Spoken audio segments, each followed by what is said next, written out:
Are you over there? Okay.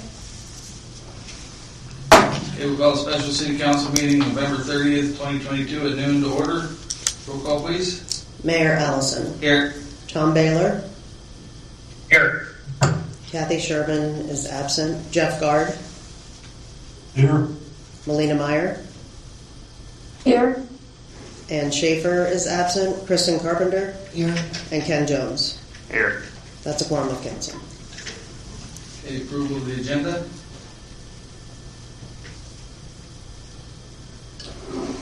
Move to approve the agenda. Second. It's been moved and seconded to approve the agenda. We do need to add. Mr. Mayor? Yes. Could I propose that we add a staff report item under communications by and petitions from visitors? Yes. Second. I don't know if the second one's needed. Yeah, let's do it as a motion.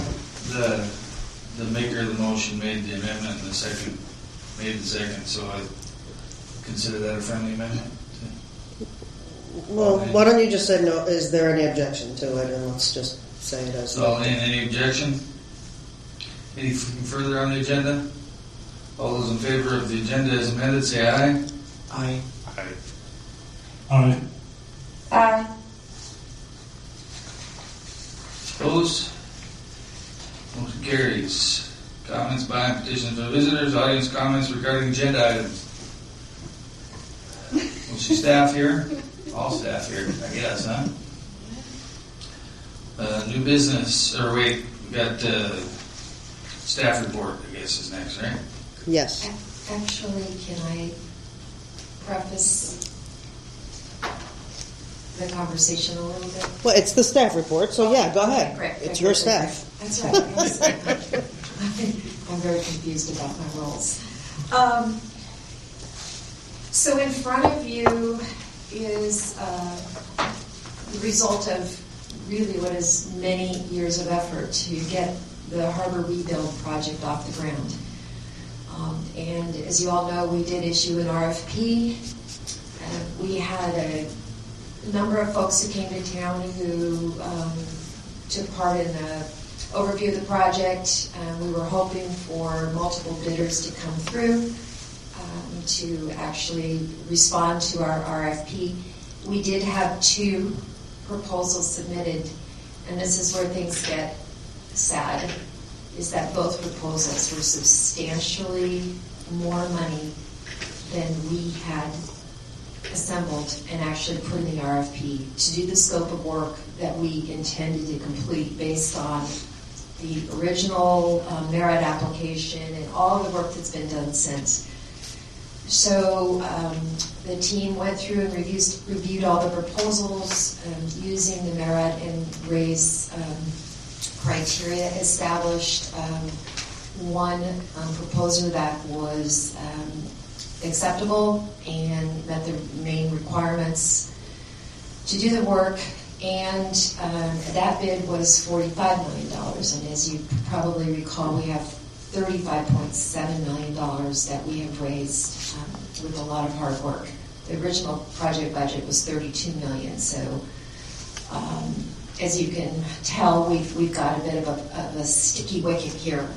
We have proposals that obviously were way more than we expected, and with the efforts of staff and after issuance of a notice of intent to award, we we worked with Turnagain Marine to see if there was any way that they could get their proposal down and still meet the basic requirements that would allow us to retain our grant funding and satisfy some of the requirements of other fund sources that are in the project. And that resulted in the proposals that are in front of you right now, which are 2 possible ways of addressing the harbor rebuild, both of which require additional resources from city in order to proceed. And if we don't get those additional resources, we basically have a project that does not allow us to meet the most basic of grant requirements for the MERAD RAISE grant, and would not allow us to satisfy the requirements of our bond. So what I want to do now is basically let our experts, our local experts, talk about the project, where we're at, the process that's gone, what they have resolved could potentially be a good solution, and make justification for the various options that are in front of you. And then we'll need to obviously have a very good discussion around funding. Because again, we have no resources on the table right at the moment to bridge the gap between the most basic of proposals in front of us and what we have as funding available. I do want to let you know that we are continuing to look for resources. This morning, staff had conversations with Senators Sullivan and Murkowski's office, and we are continuing to look for resources. So, but that is not something we can resolve today, and probably not within the next 6 months, but we're heading that direction. So with that, I'm going to turn it over to Sam and Tony, and we'll see where we go. And Colin. I'm Colin. I'm sorry, Colin. I wasn't sure who was taking the lead here. Okay, good morning or good afternoon, everyone. Mr. Mayor, members of the City Council, fellow staff officers. My name is Colin Bronson, and I am on the Harbor Design Build team overall. So here we are. We're picking up from, we've got concepts. They work. They meet our requirements. They meet the requirements of the grant. They meet the requirements of the bond. They don't meet all the requirements. We're over on budget, but we're trying to find a workable solution that buys down as much risk to those funding sources as possible and meets all the needs that Harbor Commission and the community say, this is what we want in the project. So Sam, Tony have been working on this for a long time, put in a ton of good work on it, and we believe we're at a workable solution that keeps everything intact, but again, still over budget. Next slide. Can you ask if they can hear you on? Can everybody hear me that's dialing in? Yeah, I can hear you, Greg. Okay. Okay, here we go. This is just a bit of brief background on how we came to select Turnagain Marine as our best value proposer as opposed to Pacific Pile and Marine. We just had this score sheet. It's pretty straightforward, pretty self-explanatory. But just if you're wondering how do we get there, we don't pull names out of a hat. There were only 2 names. But we score them objectively, 3 of us, as well as our contract engineers, project managers. We go through this as a standard process, and that's where the scores fell with the prices. So again, Turnagain scored higher, and it was a very easy choice, I would say. Turnagain seemed to want to work with us. They wanted to be a part of the team as opposed to, this is what we can give you, take it or leave it. And that is actually bearing out to be true as well as we work with them through the iterations of this project. They are getting creative with us and trying to keep us as close to our budget as possible. Again, we're still over, but we believe that we've chosen the right group. They've done plenty of Alaska projects. They have lots of experience. They have lots of capability. They own, operate, and maintain some equipment that PPM does not, so that helps us out a great deal, especially when it comes to barging materials in and out. They've got their own. They don't need to lease a lot of stuff. And again, they are very familiar with the challenges of working in Alaska. So that's a good thing, and that's why we went with Turnagain. Next slide, please. Okay, this is a dense slide. There's a lot in here. We can send it to you electronically to allow you to chew on it if we need to. But full construction, $46.2 million with Turnagain. No risk. It's green. It's great. There's no risk to the grant, to the bond. They can build it as envisioned, get us there on time, but that's $46 million. I think it's safe to say that's way out of what's in the realm possible for us. So let's just jump down to options A and B. They are, 40.6, 39.3, thereabouts. They're low to medium risk, and the risk in both of these cases, we believe, is the risk to the bond and to the grant, because we do have to have some changes in the scope of what we're going to provide. It's in the spirit of what we're going to provide, what we said we'd provide, but there are some changes, but they are small. Our discussions with MARAD yesterday confirms that the risks are small, and they believe that they will be approved. So there are changes to a little bit of the size of the drive-down dock, a little bit with parking, a little bit with the docks, but nothing significant that would risk the entire project. So option A, you can see everything above except a smaller bulkhead, no O-float, limited parking. Option B is what we're driving to and what we recommend. The drive-down float is 80 by 80, not 80 by 110. And we've also got a hybrid in there that we think is the best option. We retain the finger floats. We do not have installed fire suppression. The harbor does not have it now. We'll have portable systems which will meet any requirements that we have.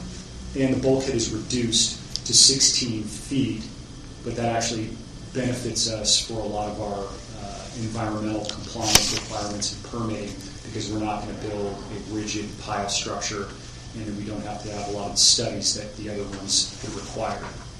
And the parking with that new bulkhead is actually a lot better. It's far more functional, we believe, and will get us an overall better product than option A. So next slide, please.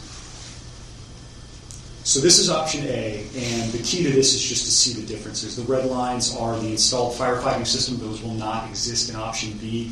That just shows where they run, and that's a rigid standpipe, and it's dry, but you have those stations. That's a nice to have, not required. That option also has maintenance requirements, so it's not just turn it on and you've got everything you want. You've got to maintain hoses, you've got to pressure test hoses, you've got to have valves available, you have to have your nozzles available. There's still portable equipment on the docks to make that work, and that's a very expensive option. We don't have it now. We don't see a need for it long term. We already have contracts to maintain our portable fire extinguishing systems, which we would recommend continuing with the option B. In the yellow, you see those finger floats. Those finger floats are necessary. We believe that it provides functionality to the harbor.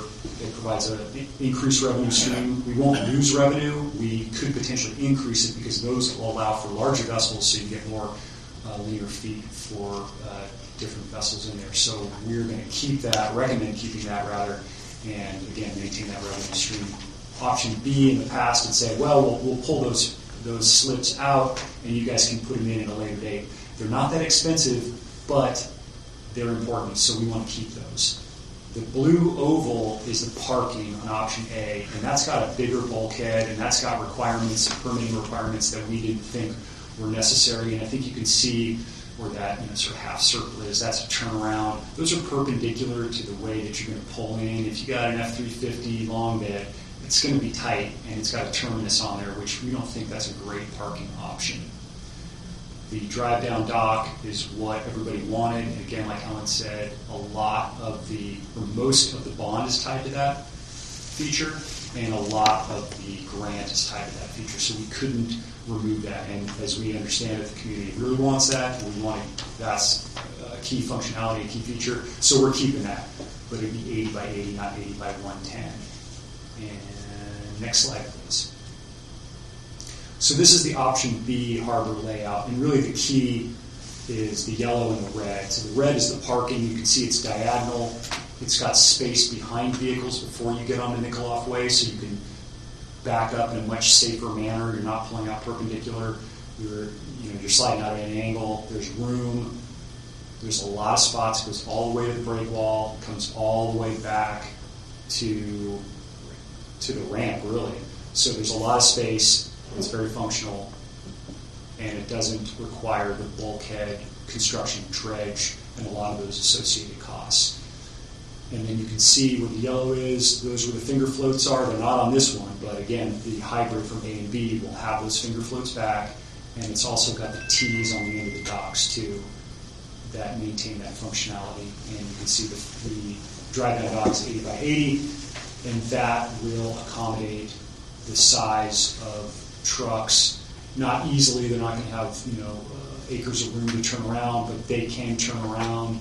Our engineers provide us with a turning radius in their program, and you plug in the type of vehicle, and it'll tell you, yes, you can turn a vehicle around here, or it's a three-point turn. In both cases, the largest vehicle that we anticipate going down to the drive-down float will be able to turn around there. So anything less than, which is predominantly what we see here, will be able to be accommodated on that drive-down float.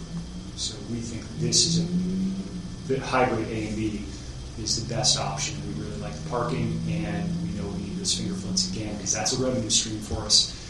Whereas the drive-down float, we can't charge for revenue. So it maintains the integrity of the harbor's funds. Next slide, please. So what do we recommend? Like I said, option B plus, I'll call it that, 39,320. Add the end floats for 276. Again, they're not that expensive, but I think waiting to put that in, Circle Promise to Nolan, let's just put it in now. So the total price is $39,596, and the request for funds, which I'm sure you will discuss in great detail later, $3.9 million. So again, adding the end floats reduces the risk with MARAD, those are those finger floats, and does not remove infrastructure or reduce our slip count, so we don't lose any capacity. But they are bigger, but we'll still maintain the slip count. Maintains or increases revenue stream on those finger floats, provides higher functionality in the parking plan at a much lower cost, provides a completed project that we can get on time. There's nothing in there that we can't meet as of this month or next month with lead time for construction materials. And like I said, remains on the current timeline. So that's where we're at right now. Are there any questions for the team? Thank you. Do you want to share the timeline as well? What your dates are, when things, what we agreed to in the RFP or what we assumed in the RFP, when we'd let the contract, when we'd sign the contract, when work would start? We should be sending the contract in the next week. That's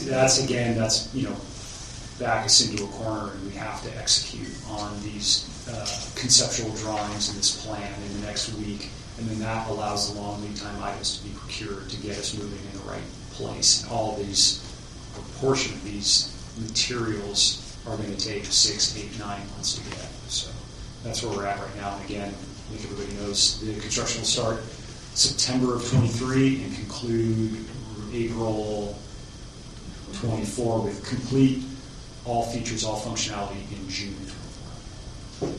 Does that answer your question?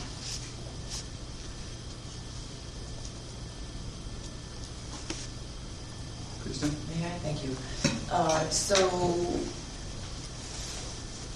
So we're being asked to make available the $3.9 million, and at one point, one of those higher bids was about $45 million. It was talk about another higher dollar amount. But so my question is, I know we're going to keep going after grant money. Would we just be going after money to get about $4 more million, or is there more work that you would want to add? I mean, it sounds like people are happy with, like the staff is happy with option B.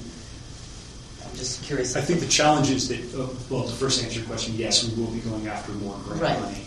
There are some grant vehicles that have not been explored fully that actually are tailored to this sort of situations with a funding shortfall, and they prioritize rural communities, especially those not on the road system, much higher. So that's a good thing. But that funding period ended, so we'll have to wait until the spring. Right. If we can get $10 million, that's great. Yeah. But there's a lot of things that, because unless we got it tomorrow, it would just be too little too late. Mm-hmm. So that's the balance that we're trying to figure out here, is that we'll take whatever we can get, but the challenge is those long lead time order items, which is the corner we find ourselves in, with both money and ordering. And I would say on the other side of that, if we tried to push the schedule back, costs are going to go up. Yeah. Funding sources will be saying, you waited too long. So that's another pressure point. Mm-hmm. Yeah. And it'd be possible to apply again in the spring for PIDP. I mean, in terms of pursuing multiple sources. Right, and the PIDP grant was for a completely different project. It would be highly unlikely that we could get those funds to help with the South Harbor that's already been funded with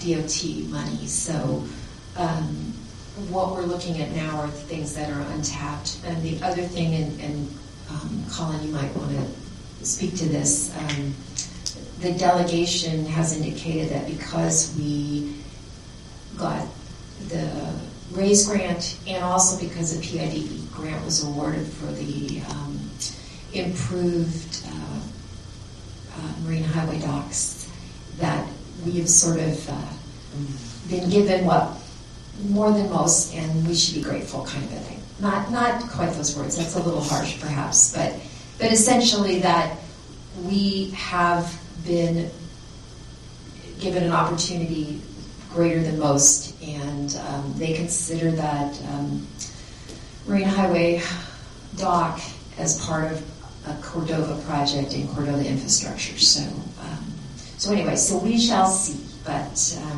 we will keep every oar we can keep in the water. Moving towards some additional funding possibilities are Denali Commission. We did talk to Merit about the fact that they had asked us to do the project for $5 million less, and asked us before we knew COVID crazy inflation prices would be impacting this project. We said yes, and there may be, a big may, but it's not out of the question that there may be additional resources that we could potentially apply for to make up the gap between what we received, which was $20 million, and 25, which is what we initially requested. So those are some options that are still on the table, but again, it's not going to be, we're not going to have answers for that for months. Right, okay, thank you.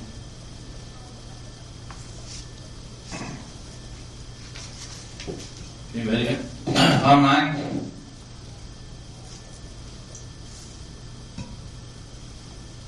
Yeah. Councilmember Meyer? Yeah, I had a question about the dredging. It looks like so that was one of the things that we'd be losing. What is that going to affect? Is it going to be smaller boat or bigger boats can't get in, or what is that impact? The dredging only occurs if there's an overflow off the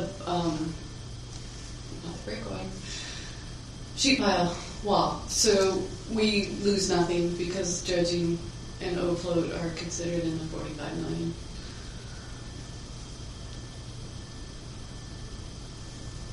Does that answer your question? Okay, yeah. All right, and that's something you can do later on too, right? Because dredging does occur in harbors. Correct. The Corps comes in and the Corps is interesting. They own portions of our harbor and the channel in front of G and out towards Spike Island. They come in and dredge on some maintenance schedule. They come and check the depths every so often.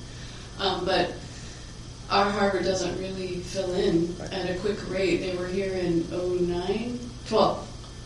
Yeah, they were just here last year too. But the last time they dredged was 09. And they check it every year and they're still happy with the depth. So yes, we could dredge in between the floats and under the floats if for some reason they started to get filled in, but it's not happening at any rate of concern right now. Okay, so I guess the main things, so we're losing a few things by going to a lesser option, but was there any plan with the bulkhead of having that be transient mooring, or are we not losing anything besides parking and land space by not having it bulk out? In the $45 million option, the bulkhead has an O-float, which could be transient parking for vessels up to... Depends on, dredging, but... Yeah. But... Okay, so that O-float was the bulkhead kind of float? Yes. Okay, I guess I was just kind of confused where the O-float was supposed to be. I was seeing where we were losing it. Okay, that makes sense. Thanks. Sure. That answers the questions. Councilman Taylor? Yes, thank you. It's the team that made the decision for like option A and option B, and not that I'm doubting them or anything, it's just my own information. The public is looking at this and making those decisions. Something's going on with your whatever mic it is you're speaking into, because that was hard to hear. Can you try that again, Tom? Okay, can you hear me better now? Sounds like you're moving it around or moving papers on top of it, or I don't know. Sounds like a lot of background noise going on with it. Okay, how about now? Is this any better? Yes. Okay, can you just give us the rundown on the team that's making the decisions to go from the original plan to Plan A and Plan B? The team that makes the decisions on A, B, hybrid, option 1, 2, CDF, it's the same team that made the decision on Turnagain versus PPM. So it's myself, Sam, Tony, Mark, and Kim from R&M Engineering. Okay, thank you. I think we are ready for this, but when we did the Civic Center, we ran into trouble because we didn't have a complete plan. We didn't have an architect that was up to the task. I think you guys still fully confident in your design and this contractor. Would that be a fair statement? Well, we have a concept in front of us, but yes, we are totally confident in Turnagain to do what they say is on their piece of paper.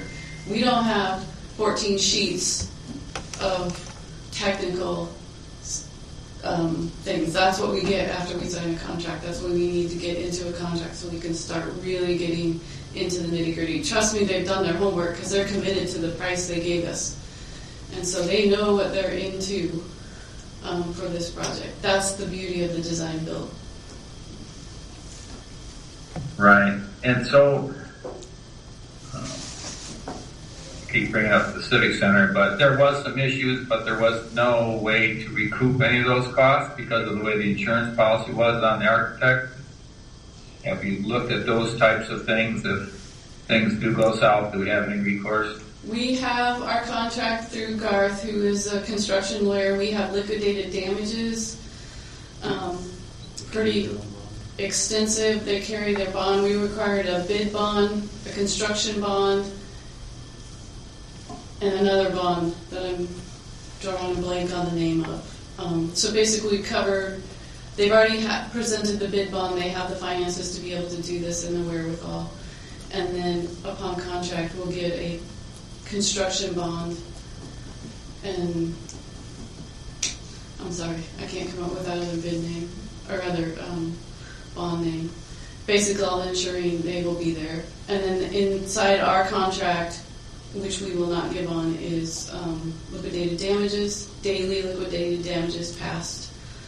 Of course, it can't be because we had an earthquake, but it has to be reasonable construction concerns. And if I may, there is a distinct difference between the construction of the Cordova Center and the process, the contract process that we're going forward with the harbor. So the harbor is a design build. That means from the very start, and again, what Sam said I think is critical. Right now we have a conceptual design, but once we sign the contract, Turnagain will be responsible for the final design, working with Harbor Commission, our team, making sure we have exactly what we need, and then they will also build it. And it's my understanding, and Sam or Colin or somebody can talk a little bit about the qualifications of Turnagain, because they do have pretty much the entirety of the design build team on staff, is my understanding. Yes, Turnagain is all in one building. Turnagain is engineering and construction in the same place. Every time we've talked to them, there's been an engineer, a contractor, estimator, all in the same room. They're just going back and forth. Everybody's on the project. They've done multiple projects. They have no lawsuits. They have no no change orders that were not owner introduced. So, if we added on the Statue of Liberty, we'd have to pay for that, but it wouldn't be, it's a change order on ours. They have just a great reputation in Alaska. They have projects, Valdez, they've been all over Alaska working on projects, Southeast Solutions. Did they build Valdez's track downtown? One more comment? Sure. Go ahead.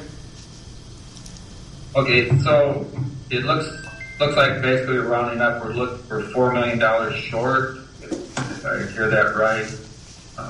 I do have faith that the staff could probably find some more funds, but I'm willing to support this, but I guess the question for all of us on council is how far down are we willing to drag or to take money out of that permanent fund, because we also have a bunch of capital projects looking at us.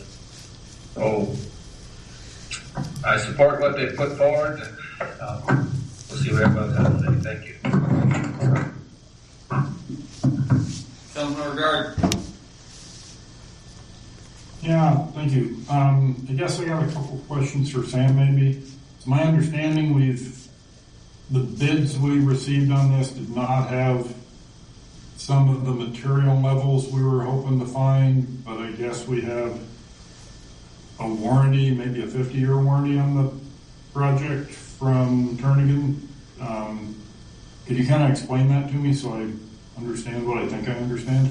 I'm not sure what the materials are you were speaking to, but we do have, part of our RFP was a 50-year lifespan. And we asked for a maintenance schedule because, of course, you have to do maintenance in order to have a 50-year lifespan. So we asked for that for all of their products. And for electrical, we understand that there's, and I can't remember what the parts were, but there's certain parts just aren't going to last 50 years. Doesn't matter what you buy. They just can't last in that environment 50 years. So that is within our contract, within our RFP. So, actually it was an addendum, but, so yeah, so we have, so they are saying, they represented in their RFP that they would do 50 years, and that they would do the O&M manuals to get us to those 50 years, so that we know what we need to do to make that happen. If you want to talk, if you have a particular material that you're speaking to, I could try to address that. Yeah, it was the wood floats instead of concrete floats, or Correct. We put the RFP out for wood organic material. Wood or concrete. Turnagain's proposal included wood floats, and I'm going to ask Tony to describe those floats because I will get the tough part wrong. Oh. But I will say, I know there's some concern about the floats that were put in 2006. It is now 2022. There has been much change over time and improvement in wood floats, and some of the examples that I read throughout the RFP were to avoid ponding of water and ice buildup. The floats are now not tight against each other. The wood is not tight. There's a small enough gap that water can drain. They have some different kinds of coatings and things like that. But I'll let Tony explain to you the actual dock structure. Thank you. So the wood docks that they're looking at now would have the poly tubs underneath them, unlike the north side that just have styrofoam coated in a rubber in them. They stand up a lot better with any kind of ice. Critters don't pick on them because they get the poly around them. And then also the construction, as Sam said, the decking would be further spaced apart to allow them to dry out a little bit more, hopefully not get slimy. And they also have torsion bar adjusters in them, which if you look over the north side, some of those docks have a tilt, but they bent, some are warped. These, you can actually tighten them up to bring them back and be straighter. So, and they're talking, like I said, a 50-year lifespan on the dock.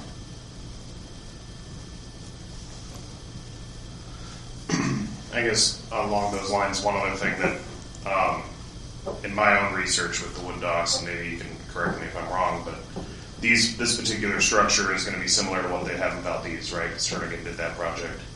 And those floats are twice as tall out of the water as what we have in our current South Harbor. And so getting the wood elevated away from the water surface is going to help it last longer as well. This is my understanding. Yes, that's correct. It will be probably a little higher than the north side.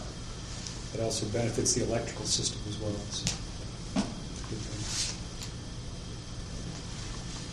thing. Anything further, Councilmember Gard? One other question for Tony. You said they'd given us a 30-year life on the docks, not a 50-year life, or did I hear that wrong? No, I said 50. I think I said 50. You said 50. Okay. Oh, okay. I don't trust my own ears these days. I think it was the electrical system maybe that wasn't quite 50. Yeah. The electrical, like Sam was saying, the breakers, those will, you still have to change those up. Nothing will last that long. It's just certain parts. Yeah. Thank you. Councilmember Jones, do you have anything else? Questions? Yeah, I mean, obviously I was disappointed about the change from concrete to wood, but it sounds like there's just no way we can afford the concrete ones, as nice as they are. This project just keeps getting more and more expensive the longer we wait. So I am in favor of moving forward. I do have some ideas on funding the 3.9 that wouldn't necessarily just be spending it out of the permanent fund and then it's done. I would recommend we evaluate loaning the enterprise fund the money out of the permanent fund and having them pay it back through increased stall rents. We purposely kept our stall rents lower than the rate study suggested because we wanted to wait until after the docks were built to raise the rates, but we are still one of the cheaper harbors in the state and in the sound. And I think we do have room to come up a little bit, but we want to be giving our users something for their money, was kind of the understanding I had. So I would suggest that if we do dip into the permanent funds to fund this, that we do it like we did with the travel lift, where the enterprise fund pays it back over whatever period of time we deem fit. The other option would be to pursue an additional bond. I know that would have to go to a vote, so it might be challenging, but I think that there is room to make this thing pay for itself. And yeah, I am happy that you guys came up with an option B+, because I really feel strongly about those end floats as well. I like how this project doesn't block us from being able to put in that bulkhead and the extra parking spaces later and the O-float later and do the dredging and stuff. There's no gangways in the way. It's nice, wide open. We can come in later if we get a grant down the road. And the drive down float, I think Valdez is 90 by 90 and it's sufficient. So I think a smaller drive down float than initially proposed is fine. And as from a fisherman's perspective, just need to be able to get box trucks for welders up and down, pickups and stuff. I don't think we need to have any super heavy duty like boom trucks or anything on that dock. So if there's, I don't know if that's a consideration you guys are looking at, the gross vehicle weight rating of that dock or not, but that, I guess keep that in mind. And I'm not sure what Valdez is. I was meaning to call over there today and ask, but I forgot to. So one thing that I've heard from members of the fleet that I want to make sure I touch on is the grid is very important to a lot of people, and they don't want to lose any bunks. And so I'm not sure if this positioning, would we lose any of those bunks, or that No. don't lose any? Okay. We emphasize we're not losing the grid in any way. Okay, that's good. That was a concern that I heard from members of the fleet, and they asked me to make sure that was brought up. Yeah.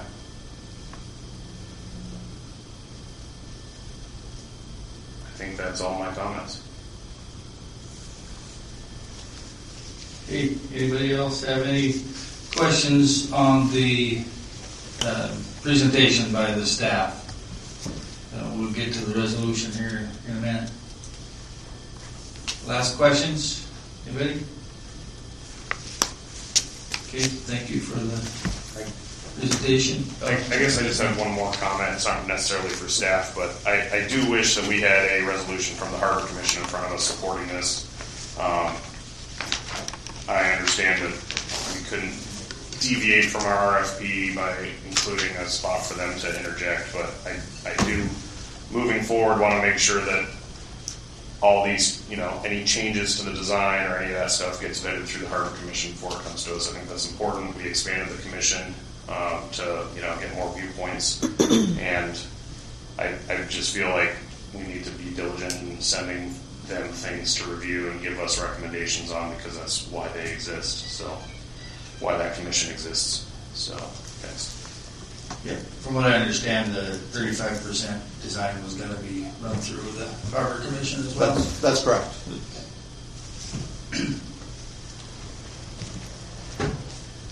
Okay, next up on our agenda is our resolution 112231, the resolution of the Council of the City of Cordova, Alaska, committing $3.620 million for South Harbor rebuild project. Mr. Mayor, I move to approve resolution 11-22-31. Second. Been moved and seconded. Let's see. Jones, seconded Carpenter. Okay, discussion on that. Jones?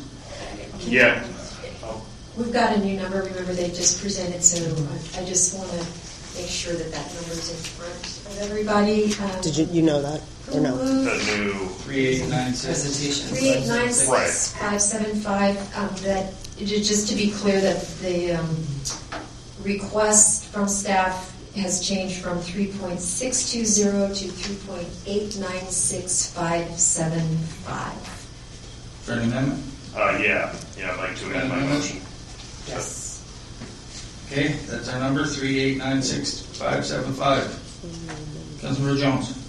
Yeah, this has been a long time coming. I think this is a worthwhile project for use of community resources out of the permanent fund. I do think that this being an enterprise fund, we can evaluate having it be paid back, and I think that's important.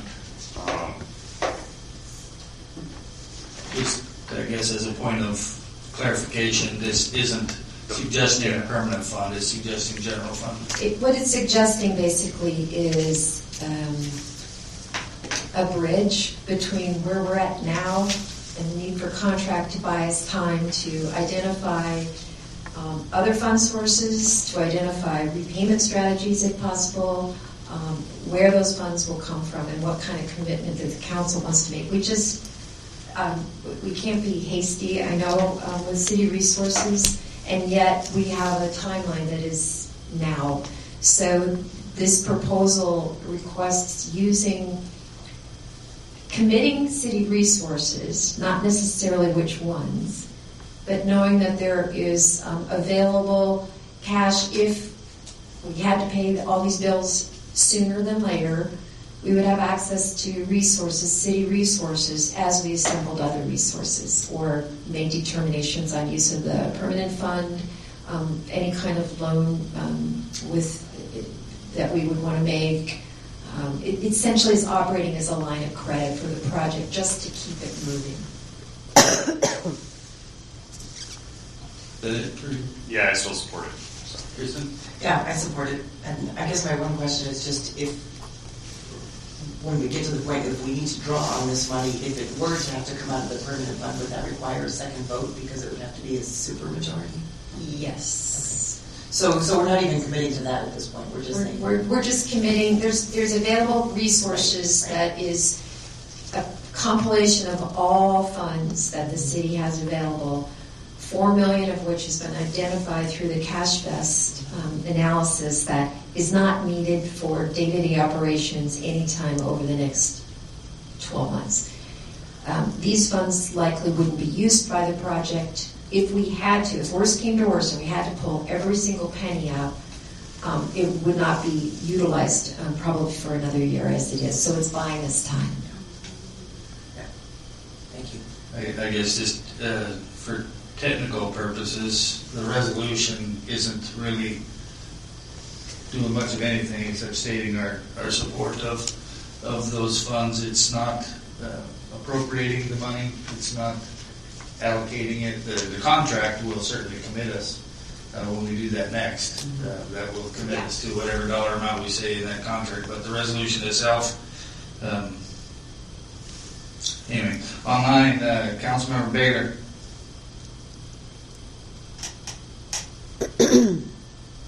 Yeah, I'm going to support this, but it doesn't.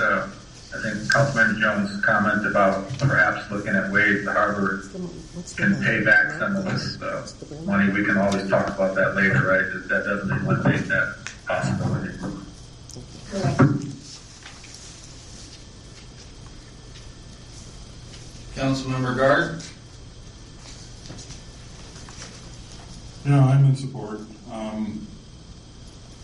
All we're doing is making sure we get everything rolling before we get our next price hikes on stuff. We have assets outside of the permanent fund that if worse came to worse, we could tap those without having to have a 7-person boat to access funds. So all we're doing is guaranteeing that we'll cover what we're signing the contract for. So yes, I'm in favor. Councilmember Meyer. Yeah, I'm also in support and really thankful for this conversation and all the comments before me, because I do think that we need to figure out a way to pay for it, and I like that this buys us time to hopefully access some other grant funds or look at some loan opportunities. But like Councilmember Jones said, it is an enterprise fund, and I would like it to be figured out and tied to that in some way rather than just coming out of our general fund. But I think this buys us time and gets us this project started, which is much needed. So I am in support. Thanks. Anybody else with round two? I do have a few comments just in general. Again, I don't get a say, so this is my only say that I get. But since it's a resolution, I don't have real heartburn over this part of it, the resolution. But having a special meeting, approximately 24 hours, the information comes to the council, and as you can see, the public wasn't 24 hours isn't really a fair shot for the public to get involved for us spending a third of our annual budget in one shot. I would prefer the public got a little bit more notice, but they will certainly, when we do appropriate this, I hope that there's plenty of notice to everyone on how much we're spending. The other comment I had is that those general fund monies that we're talking about, if this was all to come out of the general fund balance, there is money in that fund balance, but $4 million of that at the end of 2021 was already allocated to various funds. The harbor depreciation fund, sewer, water, garbage depreciation funds, the E911 fund, the ambulance replacement fund. All of those funds make up what's in that general fund, and then some. There's some that is certainly unallocated, but if we were to spend all of that, then suddenly those other funds wouldn't have any money in them either. And but I do support setting up some kind of a loan. Our permanent fund is for investing, and that's investing in ourselves is the best option that we've got. I think we're pretty confident in ourselves for a repayment and doing things. So push for the grants and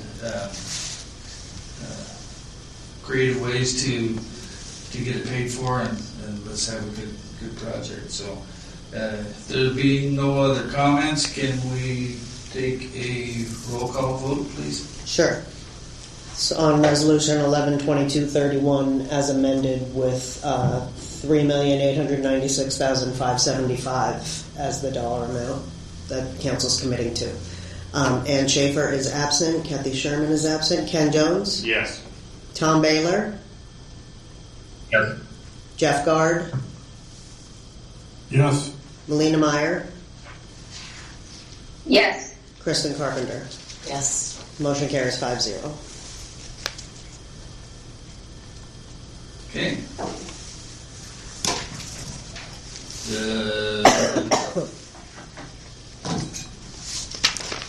Mr. Mayor, Yeah, go ahead, Kristen. I make a motion that we direct the city manager to negotiate a contract with Turnigan Marine Construction to provide design and construction of the South Harbor rebuild for a sum not to exceed $39,320,000. No, what's the real number now? Is that the, or is it? I'm sorry.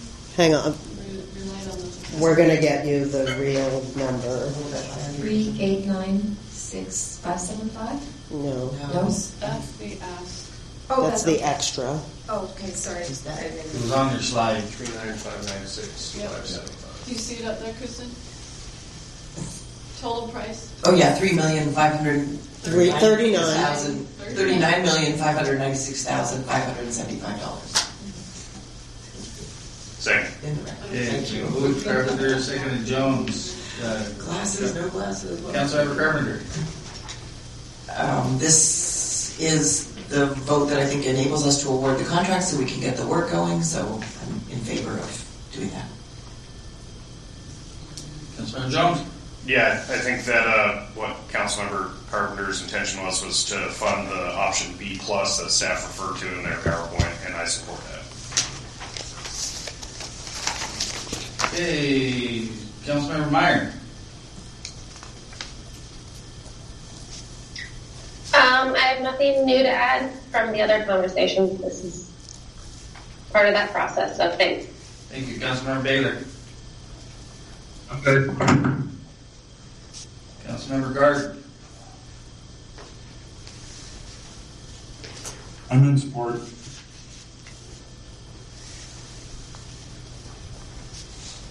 Okay, doesn't sound like there's any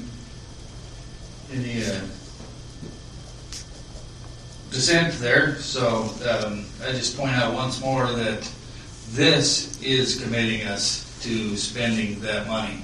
So we are committed to finding a place to get that money if we don't get grants or whatever for that other 3.9 million. So this is actually doing the commitment. So roll call vote, please. Kathy Sherman is absent. Ken Jones, Yes. Jeff Gard, Yes.